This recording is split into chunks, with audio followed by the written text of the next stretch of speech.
அண்மை செய்தியை திரையில கொட்ட எழுத்துக்களில் பார்க்குறீங்க. இந்த செய்தியை வேற திசையில் 2 நாட்களுக்கு முன்னாடி பார்த்தோம். விஜய் வீட்டில் மெட்டல் டிடெக்டர் வைக்கப்பட்டது அப்படின்னு. அவருடைய வீட்டு வாயிலில் வழக்கமாக முதலமைச்சர்கள் வீட்டு வாயிலில் வைக்கப்படுற மெட்டல் டிடெக்டர் வைக்கப்பட்டது. இப்போது மாறி வரக்கூடிய சூழலில் மெட்டல் டிடெக்டரை எடுத்து செல்கிறாங்களாம். அந்த காட்சிகளை கூட நம்ம பார்க்கலாம். மணிகண்டன் நமக்கு விளக்குறாரு. இதை நம்ம திரையில் பார்க்கின்றோம். இந்த வாயிலில் திரு விஜய் அவர்களுடைய நீலாங்கரை இல்லத்து வாயிலில் வழக்கமாக முதலமைச்சர்களுடைய வீட்டில், எதிர்க்கட்சி தலைவருடைய வீட்டில், அந்த அந்தஸ்தில் இருக்கிறவங்க வீட்டில் வைப்பாங்க. அந்த மெட்டல் டிடெக்டர் மே 4ஆம் தேதி காலை வைக்கப்பட்டது. இப்போ அது எடுத்து செல்லப்படுற காட்சிகளையும் பார்க்கின்றோம். இந்த காட்சிகள் பல செய்திகள் சொல்கிறது. மணிகண்டன் நீங்க விசாரிக்கும் போது என்ன சொல்றாங்க? நடந்து முடிந்த அந்த சட்டமன்ற தேர்தலில் தனிப்பெரும் கட்சியாக, அதாவது ஒரு சிங்கிள் பார்ட்டியாக அதிகபட்சமான தொகுதிகளில் தமிழக வெற்றிக் கழகம் வெற்றி பெற்றதன் காரணமாக பல்வேறு முக்கிய நபர்களுக்கு வழங்கப்படும் அந்த சிறப்பு பாதுகாப்பு வலயம் நீலாங்கரில் இருக்கக்கூடிய தமிழக வெற்றிக் கழக தலைவர் விஜய்க்கு வழங்கப்பட்டது.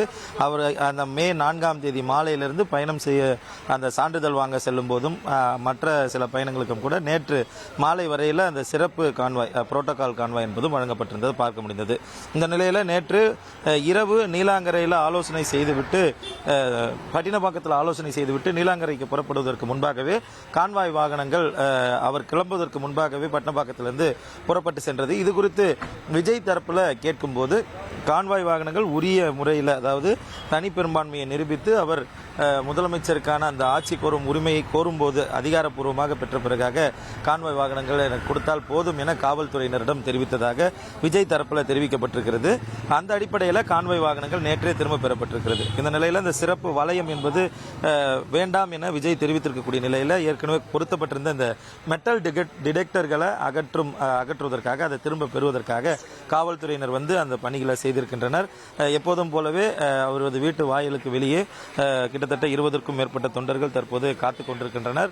தமிழக வெற்றிக் கழகம் அடுத்து என்ன செய்ய போகிறது என்ற எதிர்பார்ப்பு இருக்கக்கூடிய ஒரு சூழல்ல தமிழக வெற்றிக் கழகம் சட்டப்பூர்வமான நடவடிக்கைகளை மேற்கொள்ள உச்சநீதிமன்றத்தை நாடுவதற்கு அவர்களுடைய வழக்கறிஞர் அணியினர் பல்வேறு விஷயங்களை தயார் செய்து வருகின்றனர். அது மட்டுமல்லாமல் இன்று 10:30 மணி அளவில் தமிழக வெற்றிக் கழகம் சார்பில் வெற்றி பெற்றிருக்கக்கூடிய சட்டமன்ற உறுப்பினர்களை கட்சி தலைமை அலுவலகத்திற்கு வர கட்சியுடைய பொதுச் செயலாளர் அழைப்பு விடுத்திருக்கிறார். இந்த ஆலோசனை கூட்டத்தில் பல்வேறு விஷயங்கள் குறித்து ஆலோசிக்கப்பட இருப்பதாகவும் அந்த ஆலோசனையில் விவாதிக்கப்படுவது தலைவருக்கு தெரியப்படுத்தப்பட இருப்பதாகவும் தெரிகிறது.